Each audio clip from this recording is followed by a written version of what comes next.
Siguiendo con este texto de Fabrice Ajax que estamos comentando, La fe de los demonios, afirma Ajax lo siguiente, que en el condenado, es decir, en los demonios, ¿no? Satanás y los demás demonios, no faltó ningún conocimiento, ninguna gracia para poder decirle que sí a Dios. O sea, es decir, su condenación no es por carencia, al contrario, es por una reafirmación radical. ¿Por qué? Porque en este caso el condenado se mantiene apartado, lejos del cielo, por propia elección. Es lo que él ha elegido. Es literalmente no lo que él quiere. Y de hecho no lo ve precisamente, aunque sea un tormento, sino como aquello que ha escogido de manera absoluta. De tal manera que en este sentido el infierno aparece como el objeto pleno de su predilección. Es, digamos, ya este trastorno radical del condenado. O sea, aquí aparece un rasgo de lo infernal, ¿no? En este sentido, los demonios tienen lo que quieren. O sea, persisten en su rechazo. Tienen literalmente lo que quieren. El Señor, y esto también es un rasgo implícito de su bondad, les ha dado en último término lo que han querido. Ahora, para precipitarse tras Satán, o sea, para poblar el abismo, hace falta que el propio Espíritu se enorgullezca contra lo que se entrevé de la misericordia y que se recele de la misericordia completa. Dicho de otra manera, el supremo interés del demonio es que nosotros, en efecto, seamos sus fieles imitadores. O sea, lo que busca el demonio es que yo me glorifique a mí mismo. Este es, digamos, su verdadero interés. De tal manera que su suprema victoria es cooperar en nosotros a ese rechazo lúcido al suyo. No están ahí, dijimos, porque les haya faltado algo. No, simple y sencillamente es un rechazo lúcido. Están ahí porque persisten en su rechazo y es justamente lo que han querido. Y lo han querido de una vez y para siempre. Es decir, es lo que han escogido desde toda la eternidad. Así, lo que vemos es que para el demonio lo importante no es impedir el conocimiento de Dios, sino ante todo buscar anular el reconocimiento. Es decir, el reconocimiento de esta bondad que nos invita a una situación totalmente diferente. De ahí pues podemos concluir que el ateísmo especulativo, es para él un bien relativo, algo útil, nada más. O sea, el ateísmo especulativo le permite, por decirlo así, como dice Fabrice Ajax, entenebrecer la tierra, pero no superpoblar el infierno. No es, digamos, como su principal estrategia. Para él, lo fundamental es el ateísmo práctico. Esto sí.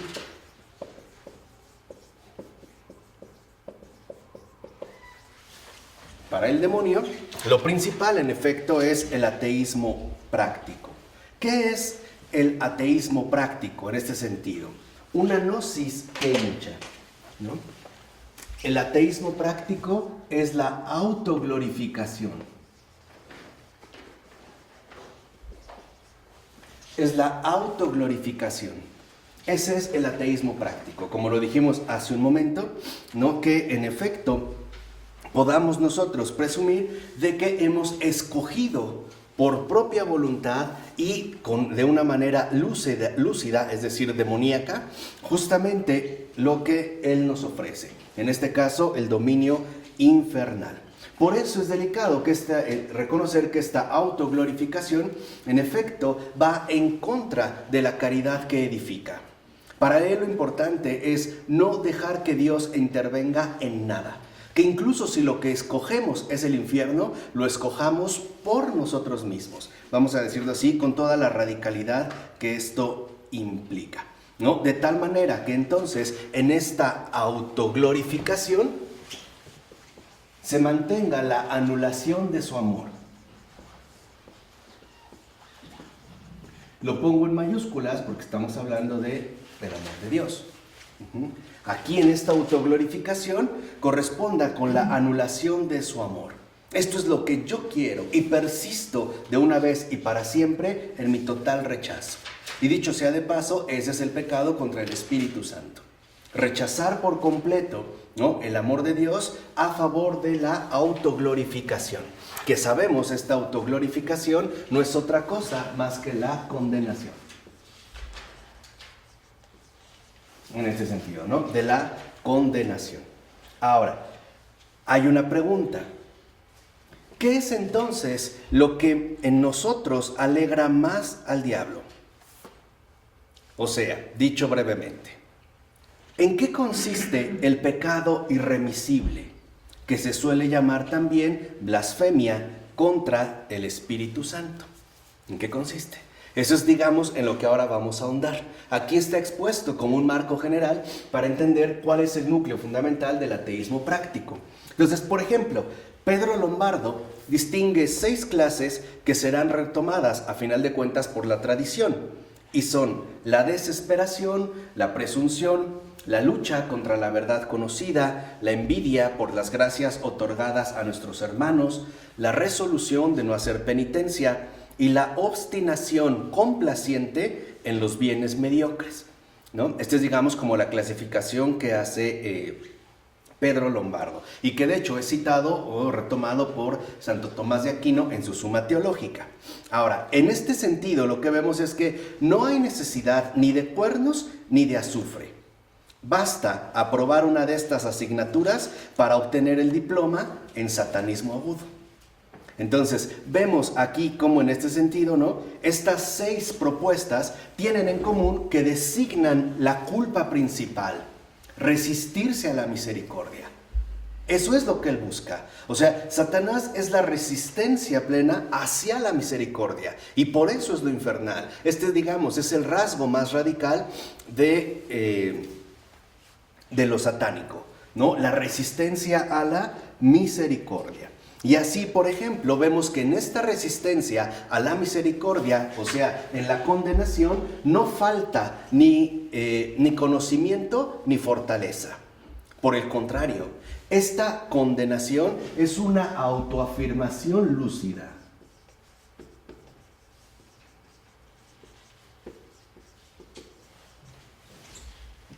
Es literalmente, ¿no?, la autoafirmación lúcida.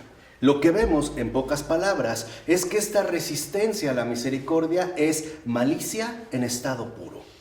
Este es, digamos, el pecado irremisible, es la malicia. La autoafirmación lúcida, que en efecto se llama malicia, ¿no?, que es el pecado irremisible, y que no es más que esta resistencia a la misericordia en estado puro. En pocas palabras, se conoce la verdad, pero para rechazarla. Este es el pecado irremisible. Se conoce, pero para rechazarla. Perdón, que se sabe que Dios existe. Claro. Pero no quiere nada de él. Nada. Por eso, en el infierno no hay nada de Dios. Como Nietzsche, ¿no? Exactamente.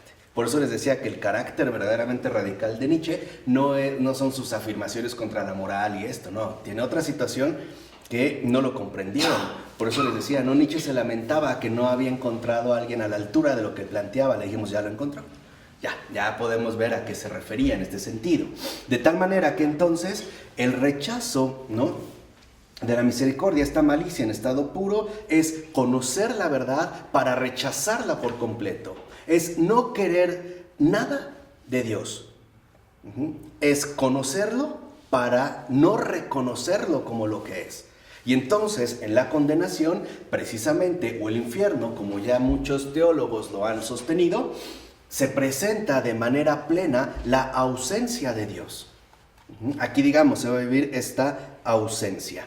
De tal manera que la malicia es proclamarse a uno mismo un dueño absoluto. O sea, en la malicia, en este estado puro, es, ¿no?, proclamarse dueño absoluto de uno mismo.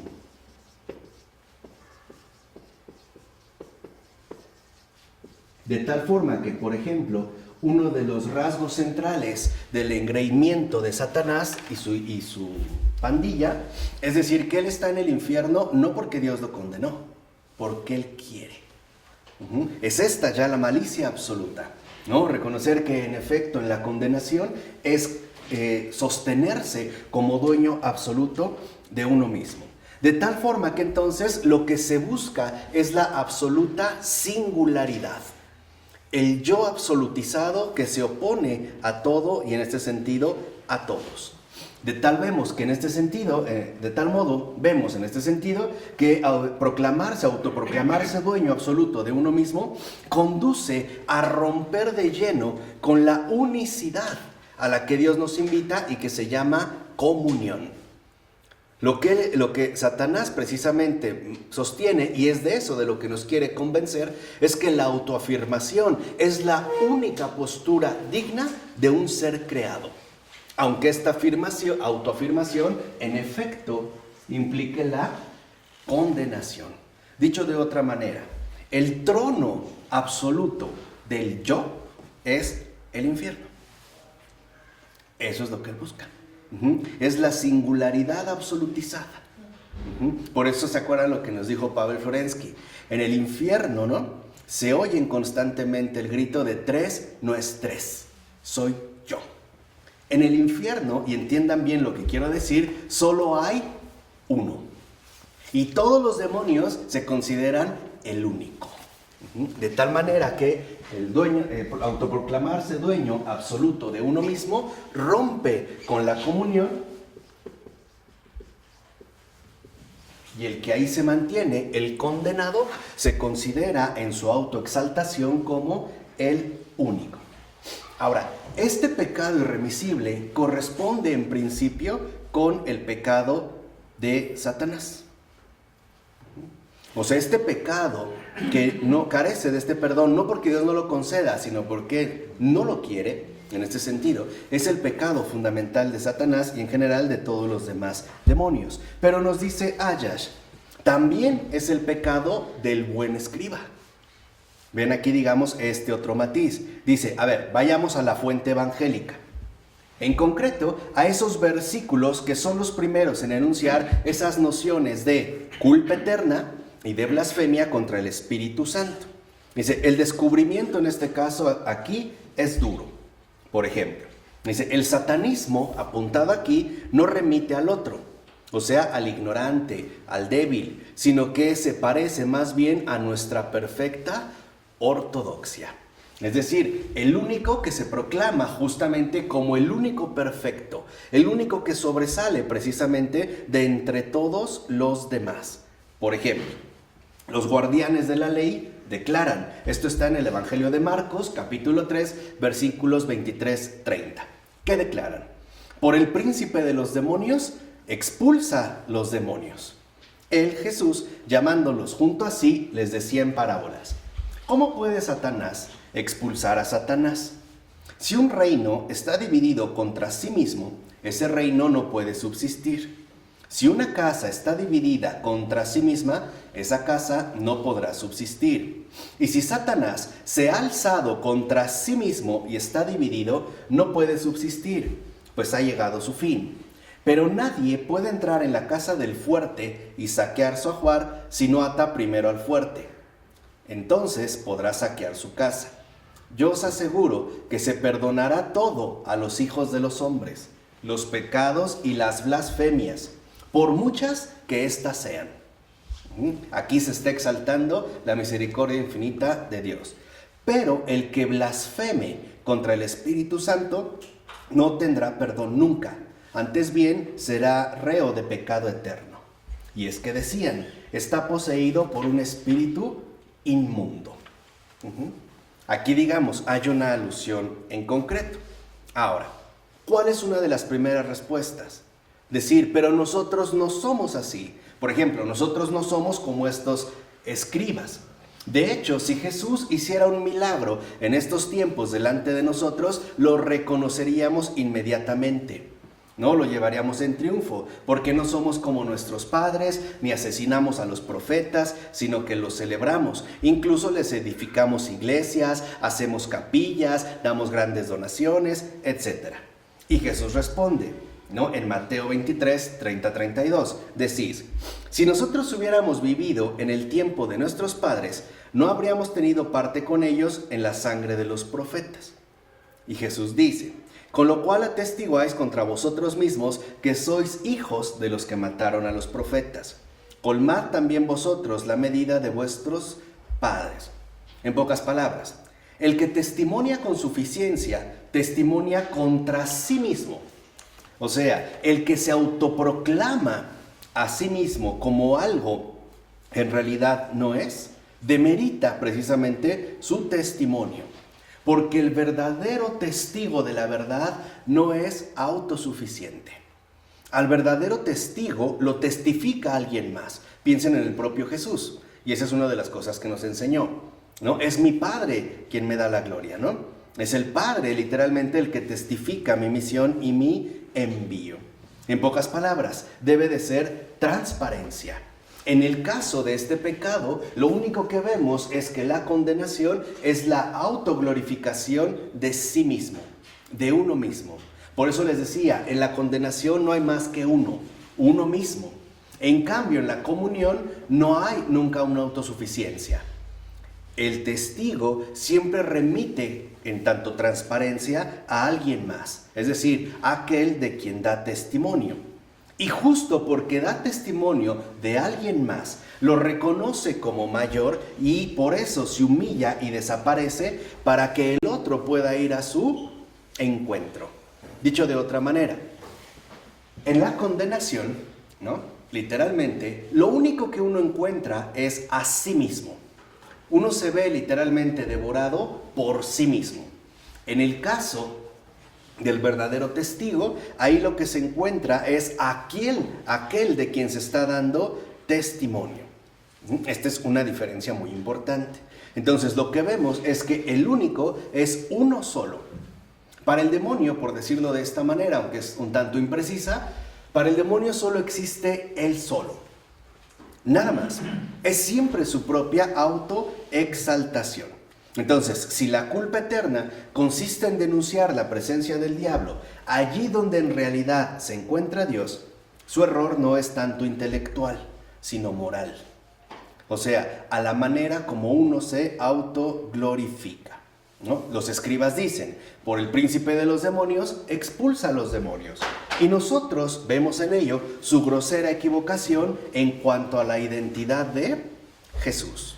¿Por qué? Porque en pocas palabras, ellos piensan que es obra del demonio porque están enceguecidos en su autoafirmación y no ven a aquel que se manifiesta en Jesús. Dicho de otra manera, no ven al Padre. Piensan que Jesús es como ellos. Alguien que se autoexalta y se autoglorifica a sí mismo. ¿Se acuerdan el ejemplo, no? Del publicano y el fariseo que suben al monte a orar y a dar gracias. Te doy gracias, Señor, porque yo no soy como este, ¿no? Se está autoexaltando. Ese, digamos, es el punto demoníaco. Entonces, el fondo de su acusación no está en que nosotros esto también lo podemos evitar con facilidad, sino en el proyecto de un mesianismo cuyo curso controlan ellos completamente. En pocas palabras, ahora ellos son los que van a decidir quién sí y quién no. La identidad de Jesús quedará en este sentido, ¿no? Revelada o puesta al descubierto según sus propias pretensiones. De tal manera que se van a buscar incluso un cristianismo sin Cristo, porque esto vendrá a desbaratar su plan. ¿Por qué? Porque si la fe del pueblo judío depende de la llegada del Mesías, ¿qué pasa cuando este Mesías llegue? Se acabó la espera, se acabó la fe, se acabó el pueblo judío. Ya no habría necesidad de ello, como de hecho ocurrió, salvo con la división o la conservación en ese sentido del judaísmo rabínico. Entonces, lo que ven en este sentido es algo equivocado. Están evaluando las cosas de manera totalmente equivocada. Ahora, hay algo curioso que vale la pena destacar. Jesús llama a Satán Isquirios, que se traduce como el fuerte. Cuando dijo, ¿no? ¿Cómo pueden atar al fuerte? ¿No? Le llama el fuerte. Y título que los improperios del Viernes Santo atribuyen al Señor. Agios Isquirios. Isquiros. O sea, el santo fuerte. Y lo decimos, no, santo fuerte en esta situación. Ahora, ¿cómo es que el fuerte está atado siendo el fuerte? ¿Y cómo es que el crucificado es fuerte estando crucificado? ¿De qué tipo de fuerza se trata en ambos casos? El fuerte está atado, ¿no? El crucificado es fuerte estando precisamente crucificado. ¿Qué ata al demonio? Él mismo. Entonces, la condenación aparece bajo esta perspectiva también como atarse a uno mismo. Y atarse a uno mismo significa también rechazar toda comunión.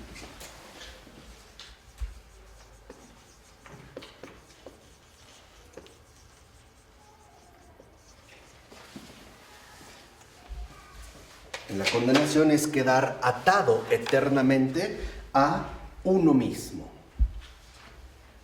De tal forma que entonces, en realidad, el propio demonio por decirlo así, se construye su propia camisa de fuerza. Está atado a sí mismo y no puede salir. Así ocurre también con los doctores de la ley, que pretenden conocer también al Mesías, según sus profecías, y por ende a Dios, que son incapaces ya de reconocerlo en carne y hueso. ¿Cuál es el error fuerte también en este sentido de los doctores de la ley? Que están atados a sí mismos, a sus propias opiniones, a su propia grandeza, a su propia sabiduría, y rechazan de igual manera toda comunión. Por eso no son capaces de reconocer al Mesías en carne y hueso. De tal manera que entonces esta atadura, vemos, se realiza también en una anulación de su amor. No es así como Dios se debe comportar. Entonces ahora los de la ley se creen tan expertos, ¿no?, tan doctores, tan letrados, que saben más de Dios mismo que el propio Dios. Entonces lo que vemos en este sentido es que hay una voluntad de poder que se opone al deseo de comunión. Y justamente, ¿no?, en este sentido es lo que ocurre en muchos sentidos en el cristianismo contemporáneo. Hay más una voluntad de poder, de querer que las cosas se hagan o se dejen de hacer de cierta manera, y no un verdadero deseo de comunión. Hoy se vive, y es algo que también el Papa Francisco ha destacado muchas veces, ¿no? Se quiere imponer esta voluntad de poder, que tiene que hacer, que no tiene que hacer, etcétera, etcétera, etcétera, y rompiendo el deseo de comunión. Lucas precisamente nos advierte de ello en las dos referencias a los demonios con las que encuadra la misión de los 72 discípulos. Ante esta misión, Juan toma la palabra y dice en Lucas 9, versículos 49-50, Maestro, hemos visto a uno que expulsaba demonios en tu nombre y tratamos de impedírselo porque no viene con nosotros. Pero Jesús le dijo, no se lo impidáis, pues el que no está contra vosotros está con vosotros. Al regreso de esta misión de los 72, estos exclaman con alegría, Señor, hasta los demonios se nos someten en tu nombre. Y él les dijo, yo veía a Satanás caer del cielo como un rayo. Mirad, os he dado el poder de pisar sobre serpientes y escorpiones y sobre todo poder del enemigo, y nada os podrá hacer daño. Pero no os alegréis de que los espíritus malignos se os sometan. Alegraos más bien de que vuestros nombres estén escritos en el cielo, que aparece en Lucas 10, versículos 17 a 20. En pocas palabras, Satán cae. Lo que Jesús ha dicho es, yo lo he visto caer, pero ustedes también pueden caer. Y de eso es justamente de lo que nos advierte. ¿Por qué? Porque en efecto no estamos exentos de caer en la autoglorificación, en quedar atado a uno mismo, cuya malicia nos lleva a autoproclamarnos como dueños absolutos de nosotros mismos, ¿no? En esta, digamos, exaltación, como ocurrió con la primera mujer sabia, demasiado sabia y segura, Eva, que incluso puede y sabe replicar a la serpiente.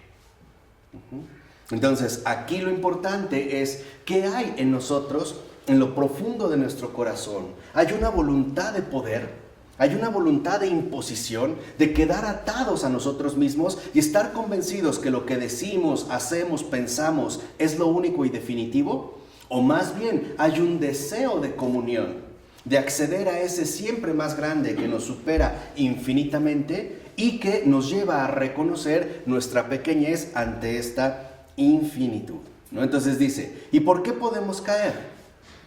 Porque podemos alegrarnos del poder en tanto poder, ¿no? Lo que dijeron los discípulos. Los demonios se nos someten y además de querer este poder en exclusiva, se lo hemos impedido porque no viene con nosotros. En pocas palabras, podemos caer a partir de un fenómeno bastante diabólico, el empoderamiento. El creer que este poder, ¿no?, es un poder que nos corresponde, que podemos usar a nuestro antojo y que además nos lleva a excluir a otros. Queremos todo el poder, ¿no?, de manera definitiva y exclusiva. Ahora, dice Ayash, los recién convertidos dan los inquisidores más virulentos. Los recién conversos son los que están, por así decirlo, tan eufóricos por este cambio radical en su vida, que tienden a establecer una línea tajante, es decir, farisea, entre lo puro y lo impuro, entre lo correcto y lo incorrecto. El recién converso ve en todos los demás un fango de pecado, ¿no?, y malicia pura. Y ellos ya no. O sea, ellos ya se ven así como desde otra perspectiva. Por eso San Pablo, consciente de este grave peligro, un recién converso, prohíbe su ordenación a un lugar demasiado elevado. Dice que el episcopo, es decir, el obispo, no sea neófito, no sea que llevado por la soberbia caiga en la misma condenación del diablo, ¿no? Y lo dice en este sentido en la primera carta a Timoteo, capítulo 3, versículo 6. Y lo mismo pasa con las gracias recibidas. Podemos suponer que esta gracia nos coloca en un nivel superior y que todos los demás han quedado en un nivel inferior. Por eso hay que tener mucho cuidado, como dice Ayash, que no hay como un cristiano con celo para entrar en la plenitud de lo demoníaco, como Satán. Porque Satán está lleno de celo, pero tiene un celo absoluto de sí mismo. Y es a veces el peligro en el que podemos incurrir. O sea, en este sentido, el peligro de la autoafirmación. Recordemos, también él, en un primer instante, estaba lleno de gracia. Pero en el instante siguiente, estaba vacío. Para ya no ser llenado más que de sí mismo. Está saturado de sí mismo, ¿no? Entonces, la condenación, el rechazar toda comunión, nos lleva a la saturación de sí mismo.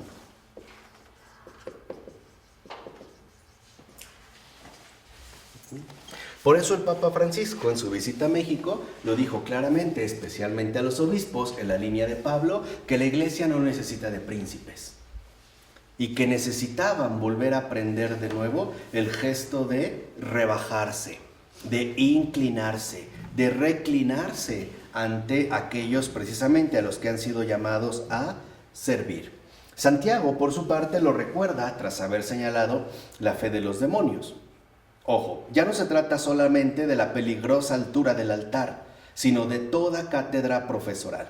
Dice Santiago en su carta, en el capítulo 3, versículo 1, dice, no os hagáis maestros muchos de vosotros, hermanos míos, sabiendo que nosotros tendremos un juicio más severo. En pocas palabras, no caigamos en la tentación de creernos expertos en las cosas de Dios. Porque a veces el celo lo podemos confundir precisamente con una arrogancia de perfección, ¿no?, y de plenitud que vamos incluso a reclamar en los demás. De tal manera que en la medida en el que el conocimiento de la verdad crece en nosotros, en la medida en que se manifiesta nuestro empeño en transmitirla, en esa medida aumenta también nuestra capacidad de pecar más gravemente. O sea, de quedar saturados de nosotros mismos y por lo tanto de romper la comunión con la verdad. ¿No es el caso de los herejes? ¿No es el caso, digamos, el caso del cual han participado todos los herejes? Creer que han entrado precisamente a un conocimiento más profundo de la verdad, y es cierto, pero no han logrado permanecer en la senda estrecha de la humildad y del reconocimiento. sino que aseguran ahora que en efecto ellos tienen toda la razón y solo ellos y nadie más.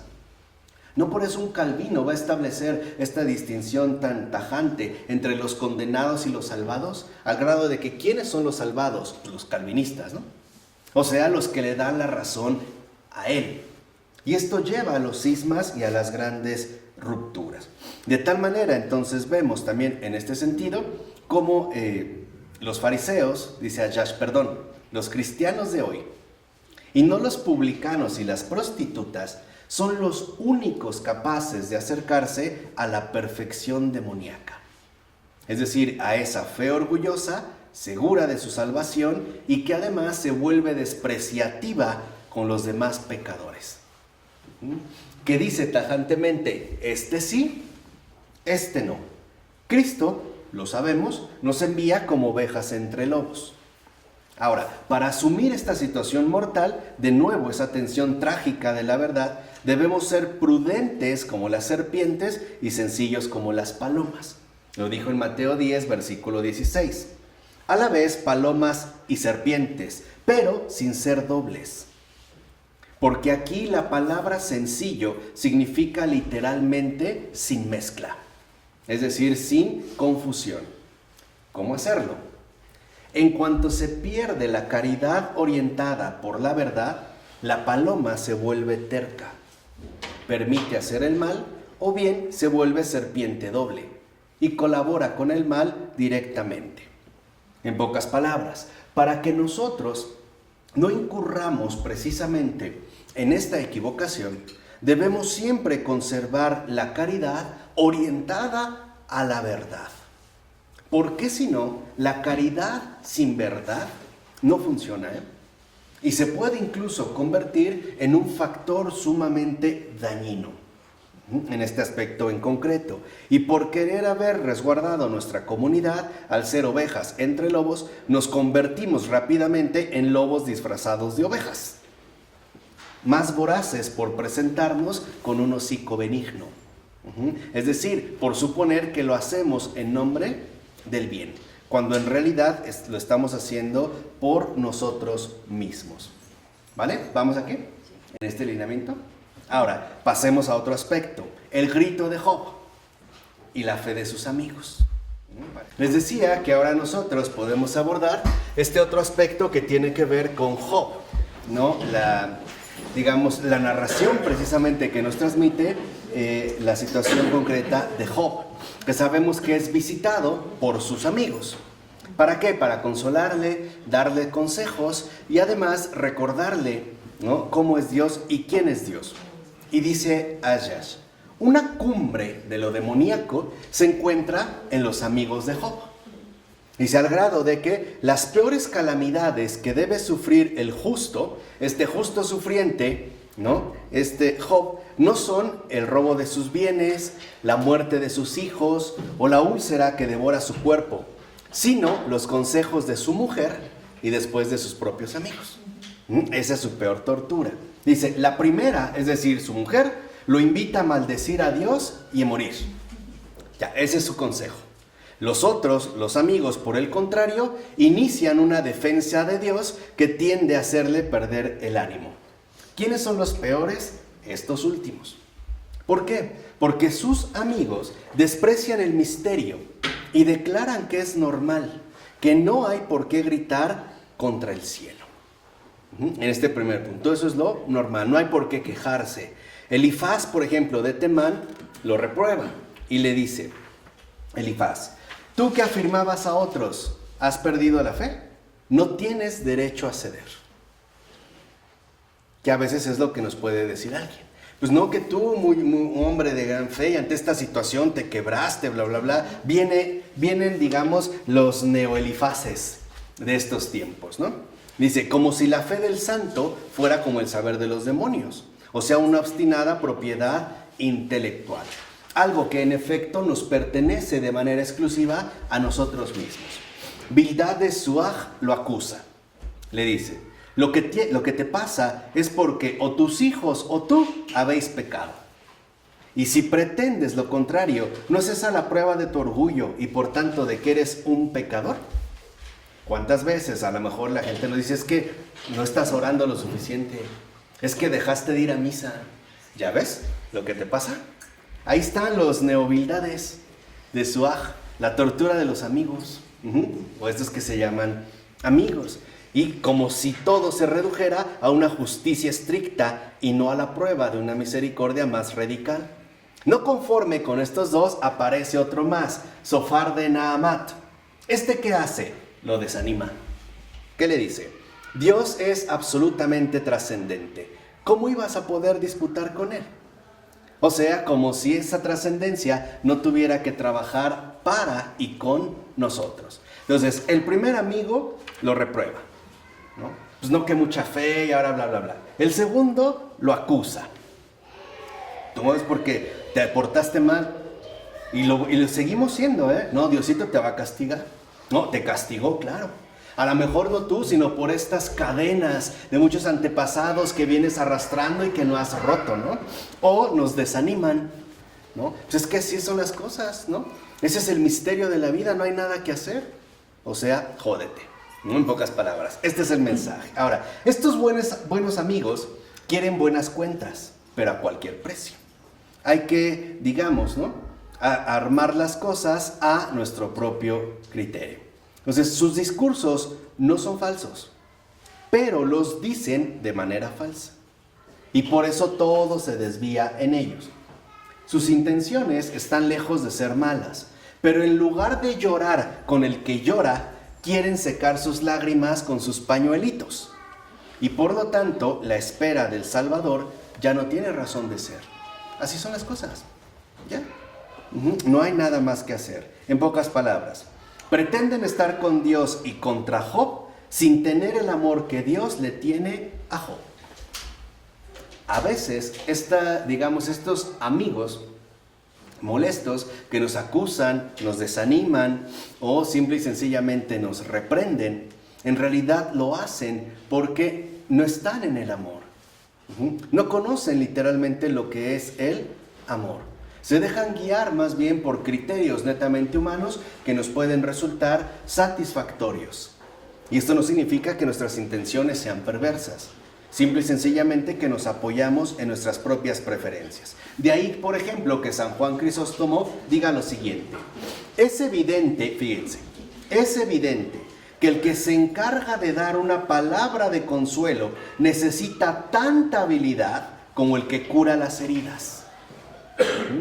Es evidente, ¿no?, que el que se encarga de dar una palabra de consuelo necesita tanta habilidad como el que cura las heridas.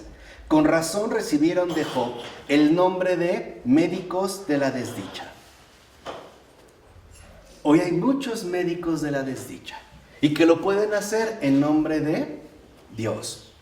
Ejemplo, ahorita mis niñas acaban de morir en un accidente, una explosión de gas, y a lo mejor alguien me dice, ¿y tu fe?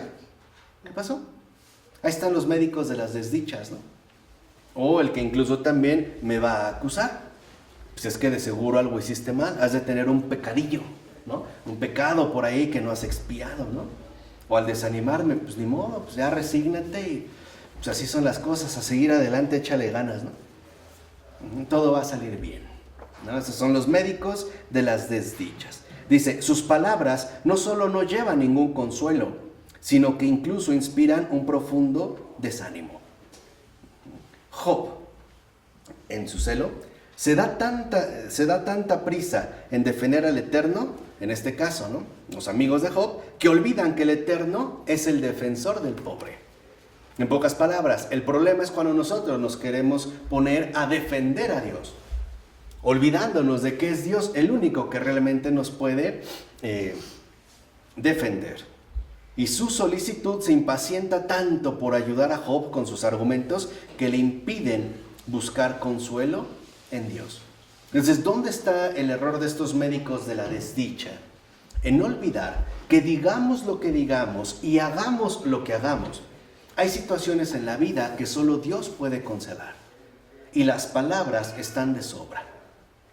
Digamos lo que digamos, y hagamos lo que hagamos. Por eso, a propósito de Elifaz, ¿no?, el primero, el que le reprueba a Job, dice Tomás de Aquino, Elifaz reprende a Job por su impaciencia, pero él muestra el temperamento de un hombre muy impaciente e irascible, que no soporta escuchar hasta el final lo que se le dice y que se pone nervioso desde la primera palabra. Y a veces, en efecto, esto nos ocurre. Queremos, ¿no?, mostrar a lo mejor alguna herida que estamos padeciendo y la gente de entrada nos quiere dar una explicación. Entonces, aquí es donde entra una diferencia fundamental.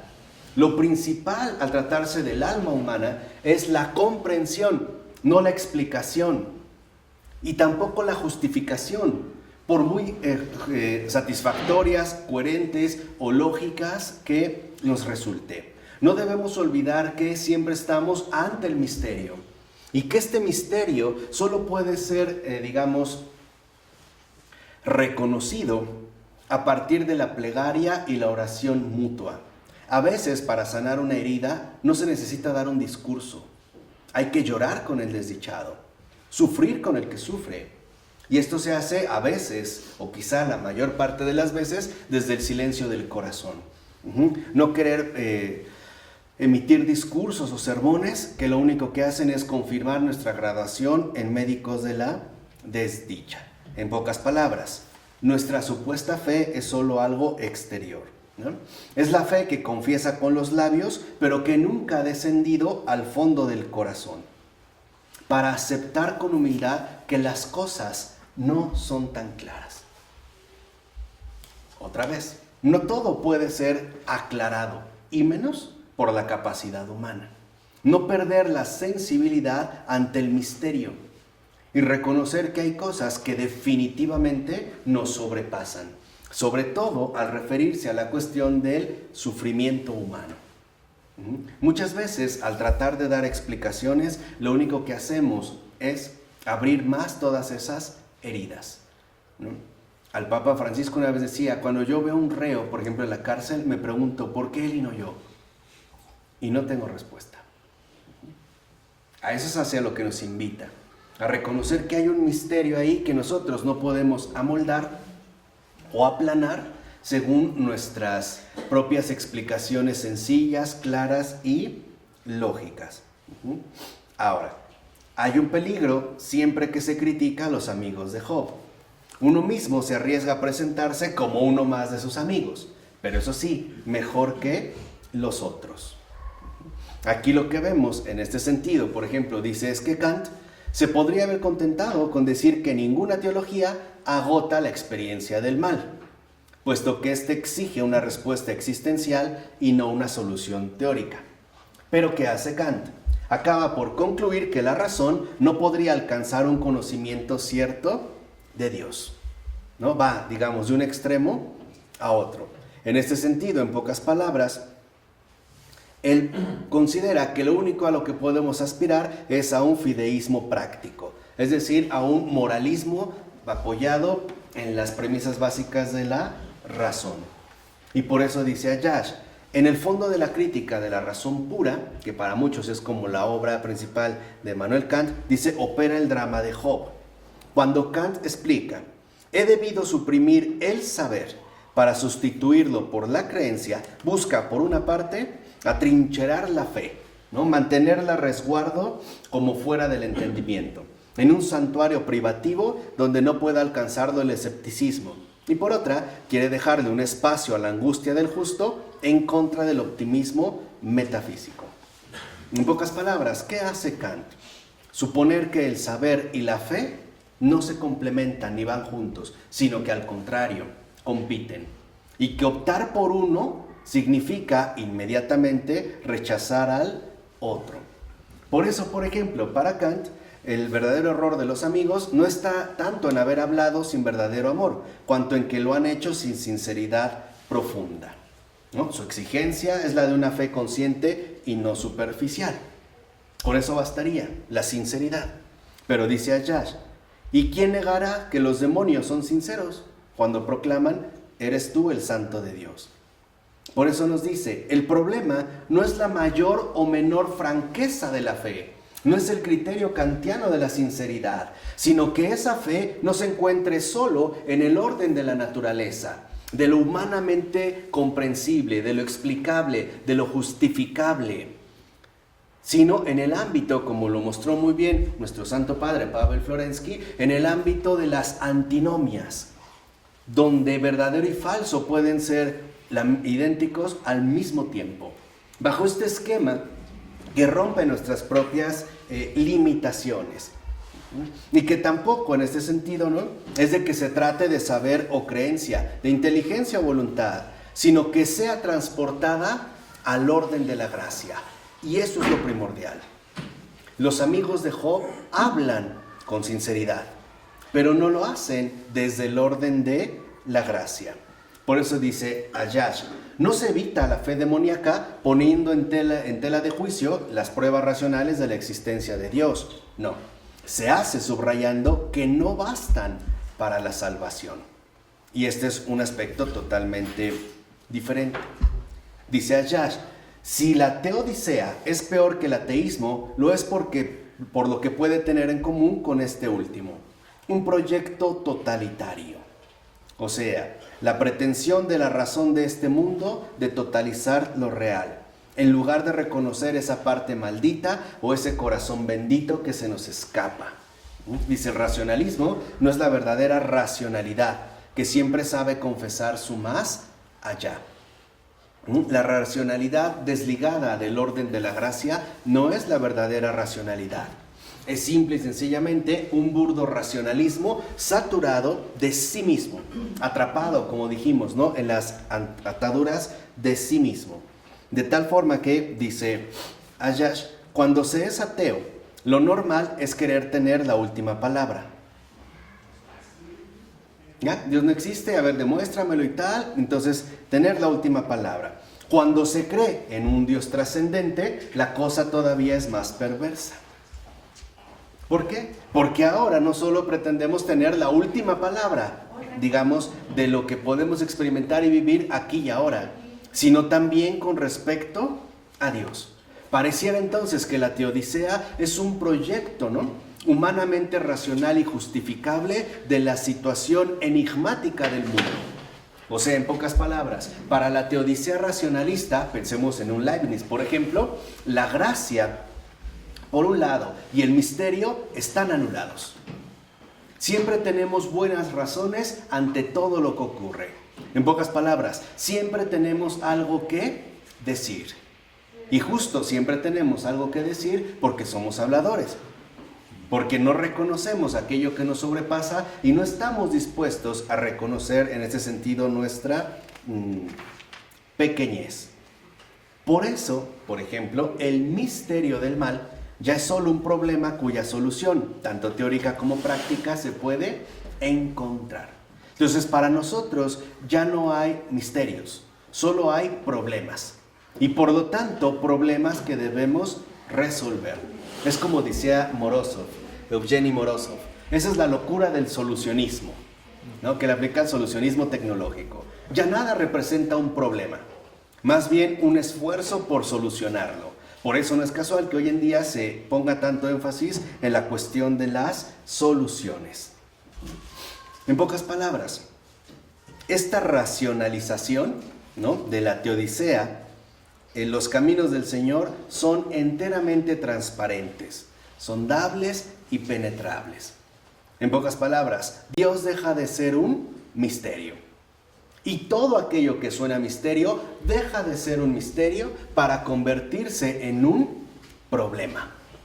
Y como los problemas exigen soluciones, pues entonces también somos capaces de aportarlas, ¿no? En este caso de darlas, como lo vimos hablando justamente de Job.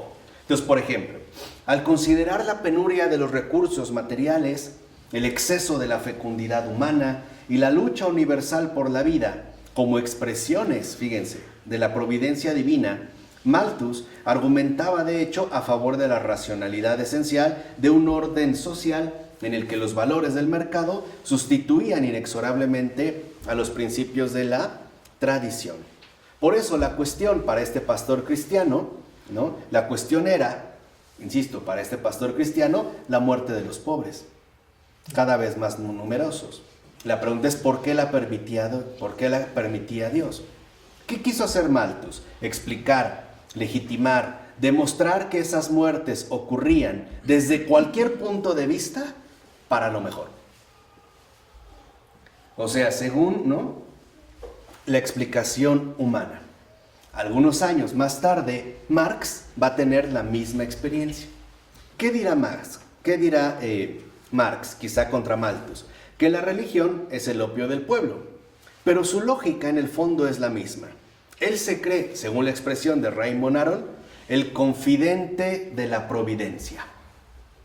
Marx se cree el confidente de la providencia, el poseedor de las leyes de la historia, el sabedor pleno de que el mal tiene su principio en la propiedad privada y en esos malditos burgueses que acaparan el capital y los medios de producción. Y además, perfectamente sabe que el sufrimiento de los proletarios conduce dialécticamente a la sociedad sin clases. Y por eso nos va a proponer el platillo fuerte del materialismo dialéctico. Por eso, por ejemplo, allá donde Malthus acaba justificando la violencia del mercado, siempre es para algo mejor, ¿no es lo que acaba de decir nuestro señor presidente en su discurso de apertura y clausura ahora en Acapulco? ¿No es lo que dijo, que se ha logrado salvaguardar la macroeconomía? ¿Y qué no entendimos realmente lo que dijo? ¿Qué es la macroeconomía? Los intereses financieros de los grandes capitales anónimos, pero a costa de un montón de sufrimiento y de un montón de injusticias. Pero es para bien. Pues es lo mejor que puede ocurrir. ¿Para qué traer niños a sufrir al mundo? No, por eso no, hombre, o sea, una locura. Que alguien tenga ahorita, como el propio Ayash, 7 hijos, pues es un tonto, ¿no? En un mundo tan podrido, ¿para qué quiero traer a sufrir hijos al mundo? Cuando el problema no es los hijos, es que no hacemos nada por cambiar este mundo. Pero nos justificamos con ello, ¿no? Y supuestamente en un argumento moralmente convincente. Entonces, Malthus justifica la violencia del mercado, Marx la revolución. De Malthus a Darwin, que aplica el principio de población a toda la naturaleza, y después de Marx a Hitler, quienes cada uno a su manera lo reinyectan en el orden político, el teísmo desaparece. Pero la teodicea permanece en esencia, o sea, como autoteodicea, con esa suficiencia que cree poseer la última palabra sobre el origen y sobre el fin de la historia humana. Bye bye el misterio. Todo se ha reducido a problema. Por eso una de las grandes aportaciones filosóficas de Gabriel Marcel era no confundir un problema con un tema. Acuérdense que él fue músico y dramaturgo. Decía, por ejemplo, la ciencia se plantea problemas que en efecto le exigen una solución. Pero un tema, al modo como ocurre musicalmente hablando, solo puede consistir en una exploración permanente, no en una solución definitiva. Y vivir siempre, ¿no?, bajo el misterio, no bajo la solución de los, en ese sentido, problemas. ¿Vamos bien en esta línea? ¿Qué pasa ahora, por ejemplo, con Kierkegaard? Hoy también vamos a hablar un poco de Kierkegaard. Ya por ahí alguna vez la habían mencionado. Primero, la posibilidad de lo demoníaco vaga. Está latente en toda la obra de Kierkegaard, de este filósofo danés. De hecho, vean, es lo que da lugar a su definición de verdad. Dice Kierkegaard, la verdad es la subjetividad o la interioridad, ¿no? Aparece ahora este énfasis en la subjetividad.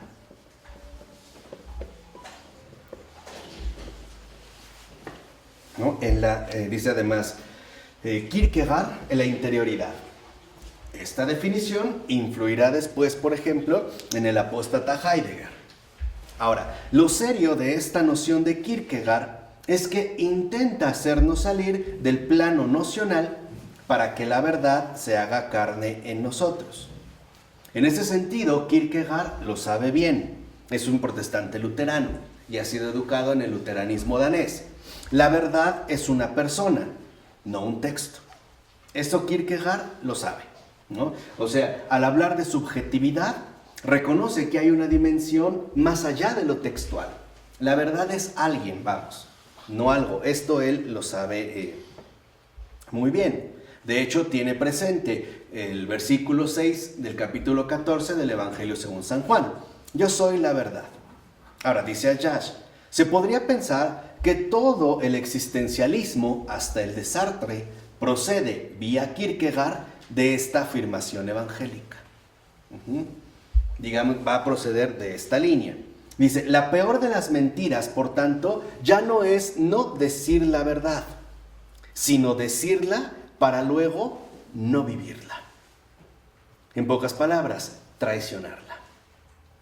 Justamente se va a decir la verdad, es una persona, pero para no vivirla en el sentido pleno.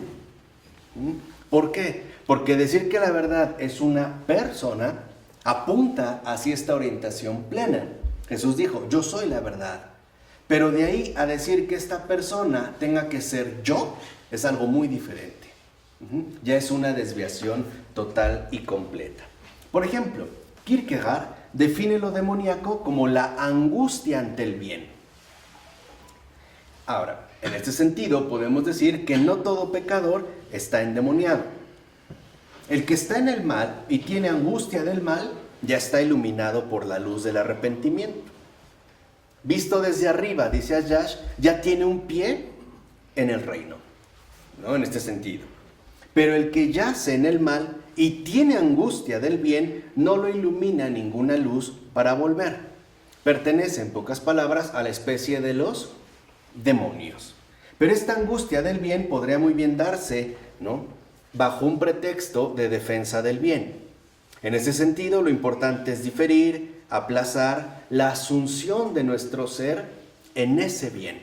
Dicho de otra manera, en el caso de Kierkegaard, la subjetividad lo que busca es diferir o atrasar la asunción de nuestro ser en ese bien. En esta línea, como lo vimos al principio, la subjetividad también se presenta en el caso de Søren Kierkegaard, que el apellido Kierkegaard en danés significa en castellano cementerio.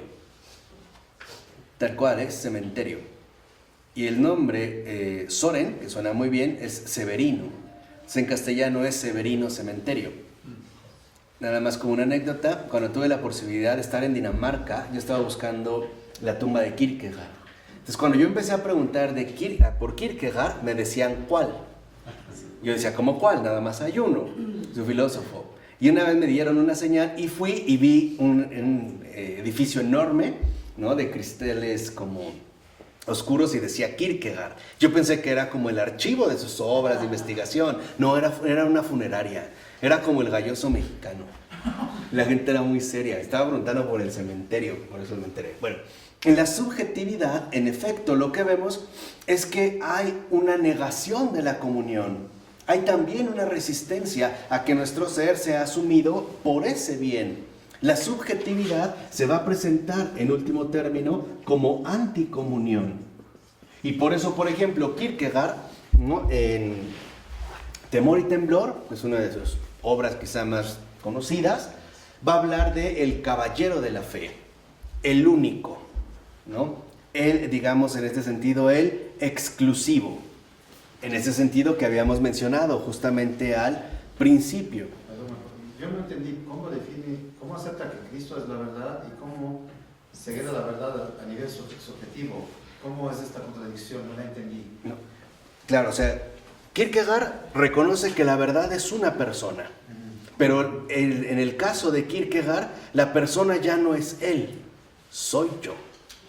En pocas palabras, ahora él va a asumir justamente como la obra fundamental de una existencia, o para ser un existente, el encarnarse a uno como la verdad, ya no reconociéndolo a él, sino asumiendo, en pocas palabras, en uno mismo mediante la subjetividad o interioridad, como habla Kierkegaard, la encarnación de esta verdad. Es tanto como decir, sí, la verdad es una persona, pero no es él, no es Cristo, soy yo. Y eso es lo que para Kierkegaard nos daría el carácter, de hecho, de... Claro. Por eso decía Ayash, la posibilidad, ¿no?, de lo demoníaco está presente en toda la obra de Kierkegaard. Por eso dice, en este caso, ¿no? La peor de las mentiras ya no es no decir la verdad, sino decirla para luego no vivirla. Eso es peor. Todavía, por ejemplo, en el caso de Kierkegaard. Entonces lo que vemos es que dentro de esta perspectiva, lo opuesto del creyente ya no es el incrédulo. No, ya no. Sino que ahora lo opuesto en ese sentido de el creyente sería el falsificador. ¿Por qué? Porque en la postura precisamente kierkegaardiana, la subjetividad aparece como la realización de la verdad. Es tanto como decirle a Jesús, tú no eres la verdad, soy yo. Claro, aquí se ve, digamos, dentro de su obra, ¿no? En ese sentido pleno. Y de hecho, por eso Kierkegaard va a establecer una crítica a lo que él llama la cristiandad. Vamos a ver en ese sentido a qué se refiere. Para Kierkegaard, la cristiandad se presenta como la más radical subversión del cristianismo, por decirlo de otra manera. Para Kierkegaard hay una diferencia radical entre cristiandad y cristianismo.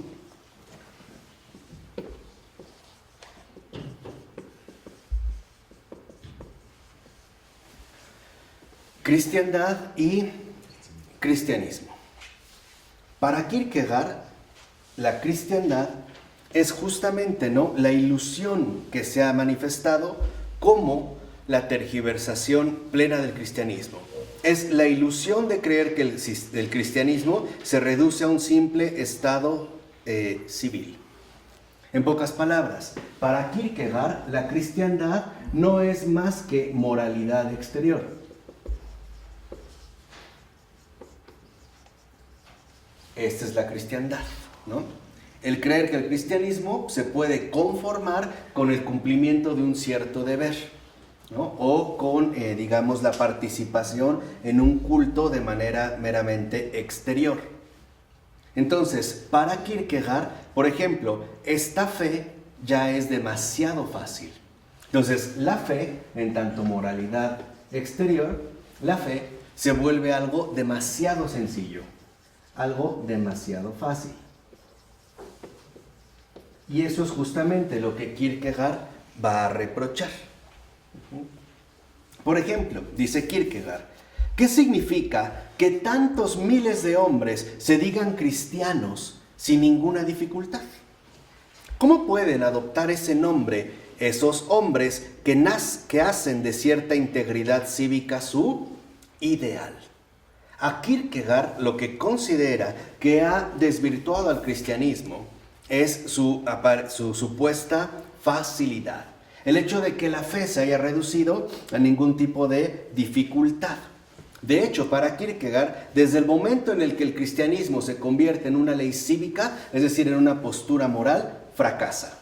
Dice Kierkegaard, el cristianismo ha sido abolido por su propagación.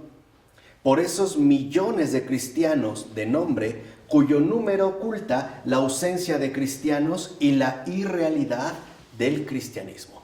Entonces, para Kierkegaard, esta fe demasiado fácil precisamente no es más que una irrealidad, ¿no? Se ha vuelto numérica. ¿De quién está hablando? ¿De qué son las personas? De los que no han asumido la postura radical de encarnarse como la verdad. Quienes no han asumido la postura que él mismo está llevando a cabo. Los que aceptaron a Cristo como verdad son los malos. Exactamente. Son justamente los que han caído, ¿no? En esta, ahorita vamos a ver, en esta irrealidad. Entonces, a partir de aquí también para Kierkegaard dirá, toda la cristiandad, fíjense, es decir, todo el cristianismo histórico, tal como se ha impuesto, no es otra cosa que el esfuerzo del género humano por salirse con la suya, por desembarazarse del cristianismo, pretendiendo ser su cumplimiento. Ahora, este ataque se dirige más que al poder romano, como parece evidente, a la reducción del cristianismo a una simple moral. Ese, digamos, es como el hecho de decir, en pocas palabras, para Kierkegaard, que decirse cristiano es cumplir con un código moral. Ya, esto es lo que a él le repugna. y considera que este ha sido justamente, ¿no?, la herencia del cristianismo como ha sido transmitido. En este caso, lo que nosotros consideraríamos, ¿no?, el cristianismo tradicional. Y para Kierkegaard, el seguimiento de Cristo se transforma en persecución de un deber. Entonces, en un primer momento es una irrealidad porque ya no es una fe, sino la fe se ha degradado al cumplimiento del deber. Por ejemplo, asistir a los oficios litúrgicos, ¿no?, el día que corresponde, hacer las oraciones en la mañana o en la tarde, cumplir con los preceptos, ¿no?, que el culto vaya dando, tal, ya quedó, ¿no? Digamos, en este sentido es la cristiandad. Ahora, ¿sí, Ronnie? No, otra vez, ¿qué es la realidad para él? La realidad es que el cristianismo finalmente se ha degradado al mero cumplimiento de un deber, a un código civil de comportamiento que no compromete nuestra más profunda interioridad. Puede ser la caridad, claro. O sea, suena bien, hay algo de verdad aquí. Los ritos, ¿no? Ajá. Quedarse con los meros ritos exteriores. Los sacerdotes también. Claro. ¿Está contra el sacerdocio? Sí, claro. Ahorita vamos a ver por qué. Dice, por ejemplo, lo que no es de este mundo es absorbido por los reinos de este mundo, ¿no? O sea, vamos a decirlo así, se mundaniza, se reduce a una mera cuestión moral, a una mera cuestión de el deber. Por eso va a decir Kierkegaard, y aquí es donde entra, digamos, su apuesta más radical. En consecuencia, en una sociedad como esta, donde el cristianismo se ha vuelto algo superficial, es decir, mera cristiandad en sentido peyorativo, el que quiera disipar este error debe hacer una antiprofesión de fe. Vean la cuestión, debe hacer ahora una antiprofesión de fe. Dice Kierkegaard, si todos están en la ilusión de decirse cristianos y si hay que trabajar en contra de ello, dicha acción debe ser realizada indirectamente y no por un hombre que proclame bien alto que es un cristiano extraordinario, sino por un hombre que mejor informado declare que no es cristiano. Entonces, ¿aquí a qué se está oponiendo? Una antiprofesión de fe de este cristianismo degradado, es decir, de esta cristiandad. Para Kierkegaard, comenzar a ser verdaderamente cristiano es reconocer que no se es, no todavía, no de tal forma que se pueda hacer de ello una exhibición. Aquí aparecen dos rasgos fundamentales. Para Kierkegaard, la manera en la que se han dado las cosas es un error. De fondo, ¿qué desprecia? La santidad. Y la voluntad misma de Dios. El modo de Dios, que está muy cerca de Agustín, a los inicios de su conversión. Agustín, recordarán cuando vimos la iglesia, ¿no? Y casa de Dios, iglesia y casa de Dios, según la doctrina de San Agustín con Ratzinger. Uno de los problemas con Agustín, ya converso, en sus primeros años de converso, era la manera en la que el mensaje cristiano se vivía. Para Agustín, y ahorita me estoy acordando en este paralelismo, para Agustín, lo mismo que para Kierkegaard, el cristianismo tenía que ser algo extraordinario, algo para muy pocos, algo no masificado, algo no popular, sino más bien algo esotérico. No para los muchos, sino para los muy pocos. Por eso, para Agustín, ¿no?, cuando entraba, por ejemplo, ya una vez siendo sacerdote o siendo ordenado, ¿no?, recibiendo la ordenación sacerdotal y más como obispo, el mayor trabajo que tuvo Agustín para llevar a cabo su santificación fue doblegar su intelecto y su autoafirmación al modo en el cual el Señor procede de una manera concreta y real. Entonces, en un primer momento, Kierkegaard decide que la subjetividad va a ser la mayor prueba del verdadero cristiano.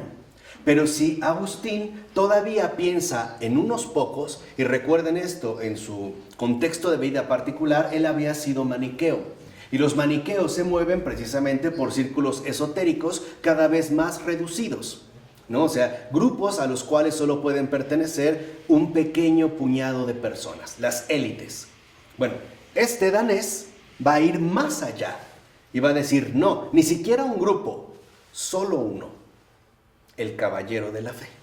Solo este es el que puede realizar precisamente, ¿no?, el acto de fe. Entonces, la subjetividad, en el sentido de Kierkegaard como anticomunión, representa el verdadero acto de fe, que tiene dos rasgos principales.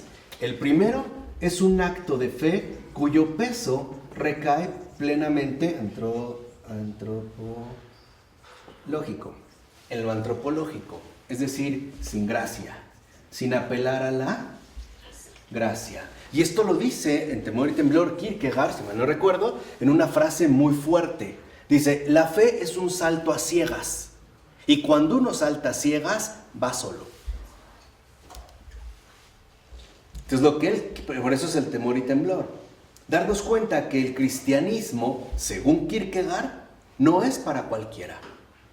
Es para unos pocos, al grado de que solo se puede hablar de uno. Y no hablamos de este uno cuando mencionamos también lo demoníaco. En una exaltación antropológica, por un lado tiene un énfasis antropológico y por otro lado tiene una apuesta de rechazo. Es una antiprofesión de fe. En pocas palabras, es una oposición al modo en el cual se han ido dando las cosas. Por eso hablará del único. Incluso vemos que Kierkegaard, para empezar, es favorable a la minoría, como en su momento lo fuera Agustín, en sus primeros años de conversión. Y llega hasta el extremo siguiente. Fíjense, dice Kierkegaard, se puede muy bien ser cristiano completamente solo, llevando a cabo el acto ¿qué? De fe. Y si no se tiene una firmeza de espíritu muy grande, como medida de precaución cristiana, más vale ser poco numerosos. La idea es que la profesión de fe solo la realice uno. ¿Quién? El caballero de la fe. Por eso les decía, propone esta línea de el caballero de la fe.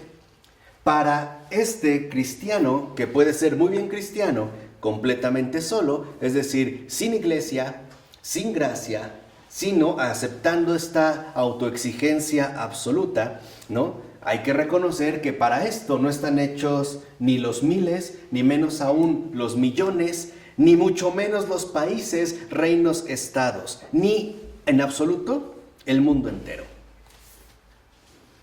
En pocas palabras, y esta es la radicalización kierkegaardiana, que de hecho a mí me parece el alumno, es más, ¿qué alumno? El heredero más perfecto de Lutero, porque esa es ya la conclusión radical de Lutero, es el alumno verdaderamente, pero el discípulo perfecto de Lutero. El cristianismo es anticatólico. Justamente lo que está diciendo Kierkegaard es que la cristiandad no es más que la catolicidad, la popularización, el que sea para todos. Claro, pues si lo que importa es la fe, ¿por qué no va a ser la fe de qué? De uno solo. Y eso es lo que ha dicho Kierkegaard, ¿no? El alumno más aventajado de Lutero. Para mí es la consumación de Lutero, o sea, en coherencia es Kierkegaard. Les vuelvo a repetir, dice Kierkegaard, se puede muy bien ser cristiano completamente solo. Claro, no se necesita algo. Entonces, algo ni alguien más. Entonces, este rechazo antiprofesión es el rechazo de la católica, de la universalidad. El cumplimiento del evangelio no es la salvación de todos, sino la salvación de uno mismo. Esa es la fe. En ese sentido de Kierkegaard. De tal forma que entonces, para Kierkegaard, la entrada a la católica no es más que mediocridad. Y dice, la posibilidad de todo eso empieza con los 100,000 y aumenta con cada millón para culminar en el momento en el que en el mundo entero se ha hecho cristiano, ¿no? En el acto de fe, según Kierkegaard, solo vale destacar lo siguiente: solo yo. Se puede muy bien ser cristiano completamente solo. Por eso la evangelización del mundo nunca es más que una mundanización del evangelio. O sea, ¿qué sería la Iglesia Católica? La mundanización, la mediocridad del cristianismo. Llevar a Cristo a las multitudes no es más que rechazar el instante de llevarlo a uno mismo. Y aquí está, digamos, en estas posturas radicales. Ahora se trata de que lo fundamental es que el evangelio se encarne solo en mí. Esto es lo que en efecto nos puede llevar a la cuestión de la fe, de tal forma que el esfuerzo de la misión se vuelve hacia ese cobarde objetivo: fabricarse un entorno agradable donde el martirio es imposible y donde se felicita al misionero. Entonces, la subjetividad está radicalizada como el único y absoluto acto de fe. ¿Qué me salva? Yo mismo. Porque he dado ese paso fundamental que involucra también el aceptar o asumir de lleno la anticomunión. Por ello no es casual que en efecto, ¿no?, se puede plantear una cuestión. ¿Por qué Kierkegaard critica tanto la mundanización del evangelio, ¿no?, la masificación del mensaje, la difusión, la transmisión? Y entonces, ¿por qué el propio Kierkegaard publicó sus libros? ¿No? En primer lugar, ¿por qué incluso en el límite se tendría que publicar la Biblia? ¿No supondría su difusión poner al alcance de todos su uso perverso? ¿No conduce a hacer de la Biblia un libro más? Además, hasta lo escrito aparece como ya sospechoso, puesto que leer y escribir tampoco es poner en práctica. En síntesis, si el cristianismo ya no es una iglesia que congrega, se reducirá a un individuo que se pretende incomprendido. Y eso es lo que quiere Kierkegaard. Ya no quiere congregación, ahora quiere individualización. Eso es cristianismo. El acto de fe, en síntesis, ¿ya quedó más claro? ¿Sí? El acto de fe para Kierkegaard, y quizá para muchos hoy en día, es individualización. Individualización total. Por eso para muchos dicen, yo sí creo en Cristo, ¿no? Y hay un eslogan no reciente, pero que se ha tomado mucha vigencia en las últimas 2 décadas, donde se afirma de manera kierkegaardiana en ese sentido, que espero que haya quedado claro: Cristo sí, iglesia no. Esa es la herencia del existencialismo kierkegaardiano. Cristo sí, iglesia no. Ahora, el cristianismo no es la cristiandad, la puta de Babilonia, ¿no?, como se le llama, o algunos le han dicho en la época contemporánea a la Iglesia Católica, ¿no?, como César Vallejo y muchos otros, ¿no?, y que se enorgullecen de utilizar esta ofensa, ¿no? Ya no es, les vuelvo a repetir, la Iglesia, la ramera de Babilonia, que no es más que un nudo de corrupciones y finalmente de mezquindades, ¿no? La mundanización revestida, ¿no?, de devoción. No, el cristianismo es la individualización total, de tal forma que entonces no se necesita iglesia, se necesita con que uno solo la realice, en este sentido pleno. Por eso él también se va a considerar el único. Ahora, en un primer punto, tiene razón Kierkegaard en denunciar la ilusión de la cristiandad. Digamos, este desvío, que de hecho lo vimos muy bien y en detalle con Charles Taylor. Claro, el reducirlo a un mero código de comportamiento. Dice, pero se equivoca al negarla como tal y al rechazar toda congregación cristiana, toda institución cristiana. Dice, por ejemplo, ¿no?, él mismo está convencido de lo importante que es una conveniente propagación, y por eso era tan importante la difusión de sus escritos. Ahora, número 1, sabemos muy bien que cuando se quiere imponer la ideología del bien por la fuerza, esto conduce al totalitarismo. Sabemos que lo esencial no está en el cumplimiento de un deber, sino, por el contrario, en esa pequeña bondad que va de un hombre a su prójimo, como lo mencionó Levinas, ¿no? No está solo, y esto lo podemos entender de alguna manera, en que no está solo en que yo cumpla con los preceptos religiosos, sino en esa pequeña bondad o caridad del día con día, que involucra el encuentro con otro hombre, o sea, en el amor al prójimo, ¿vale? Pero también en este sentido, dice, no podemos seguir afirmando con Levinas que este amor al prójimo, la caridad, se pierde y se deforma desde que se presenta como doctrina, tratado político o teológico, partido o Estado e incluso iglesia. Lo mismo, reducirlo a una individualización total, ¿no? Que no involucra de ninguna manera la institucionalización. Dice, porque el que eso dice también enuncia una doctrina. También está elaborando una doctrina. Entonces, si despreciamos las mediaciones, si queremos ser cristianos completamente solos como Kierkegaard o en un petit comité, no se ve cómo la fe iba a escapar mejor al orgullo, al espíritu del partido, es decir, al espíritu impuro. Entonces, ¿qué es lo que vemos detrás de la postura de Kierkegaard? Un orgullo radicalizado.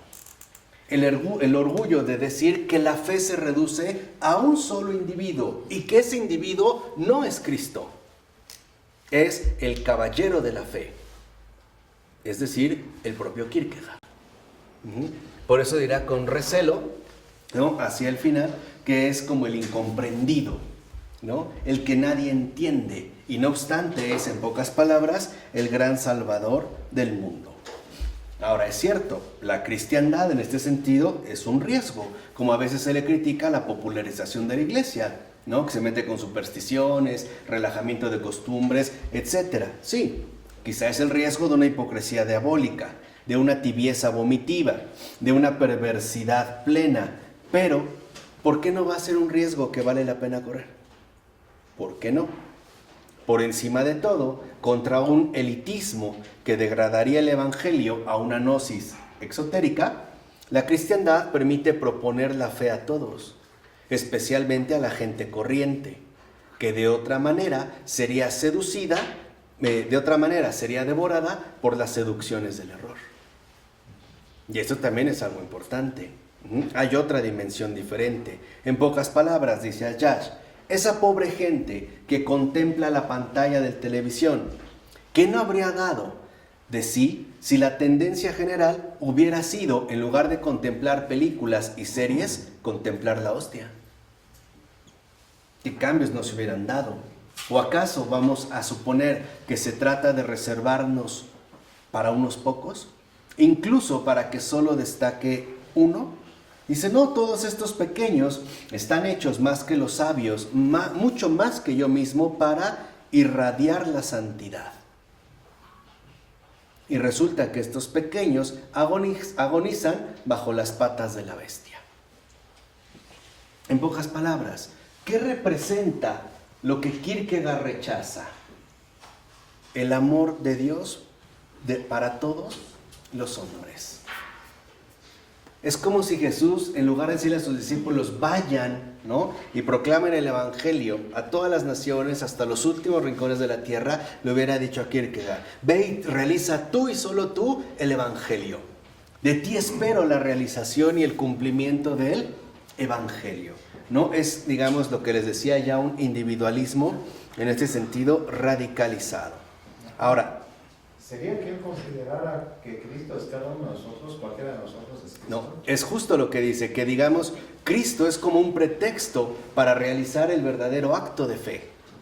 O sea, Cristo sería lo que nos permite entender lo que debemos hacer aislados, a solas, con respecto al acto de fe. En pocas palabras, Cristo, que es ya lo que insinuaba Lutero, Cristo es un pretexto para exaltar mi propia fe, es decir, para autoglorificarme. Pero confesarlo no vean. Él va a decir que de hecho eso es lo más real. Ese sería el único que tendría sentido llamar acto de fe. Lo que él va a decir, esto no es fe. En pocas palabras, cristianismo soy yo. Eso es cristianismo. En esta línea, que va muy bien con el individualismo contemporáneo. Lo que yo dije, Cristo sí, iglesia no. Esconde de fondo también este tipo de pretensión.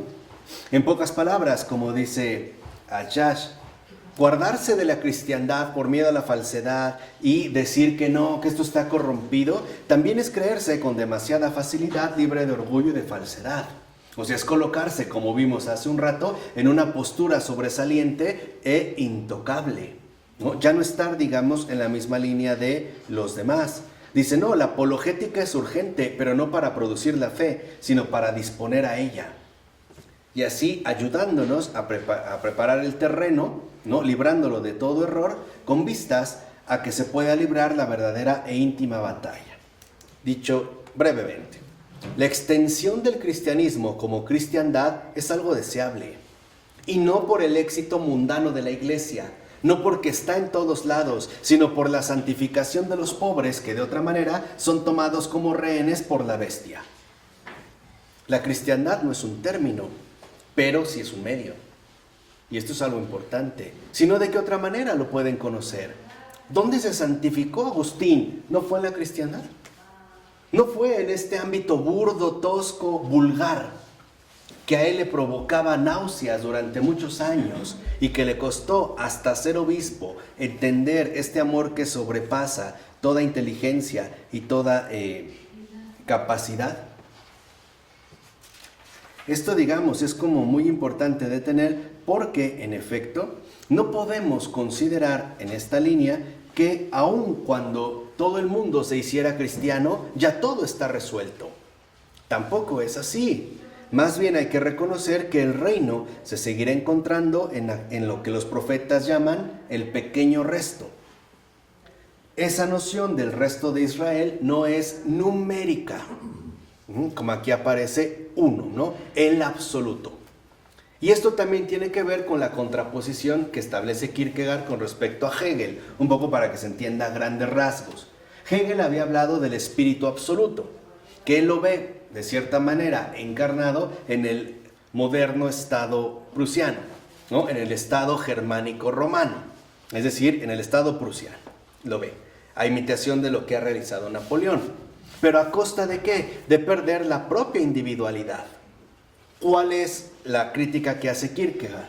Decir, no, el absoluto, el universal del que tú hablas, puede ser vencido por la exaltación de uno solo, del individuo, ¿no? En este sentido de el individuo y sobre todo llevado hasta el extremo del acto de la fe. Ahora dice Ayash, también hablar del pequeño resto no es algo numérico y no designa una minoría de elegidos. Significa que solo es elegido aquel que pasa por la prueba, es decir, el que permanece. Este es el elegido. Todo el cristiano pasará por la prueba. No todos van a permanecer. Es lo que dijo el Señor. Son muchos los llamados, pocos los escogidos. No todos van a pasar esta prueba. No, dice, serán cribados como el trigo. O sea, la cristiandad es precisamente el lugar donde no se deja de recordar ese primado de la crisis espiritual, que en griego es krinein, pasar por la criba, sobre la comodidad moral. ¿En qué consiste el primado? Combatir sin tregua para no reducir a un manual de saber vivir lo que es ante todo la gracia de un saber resucitar y por consiguiente previamente de un saber morir.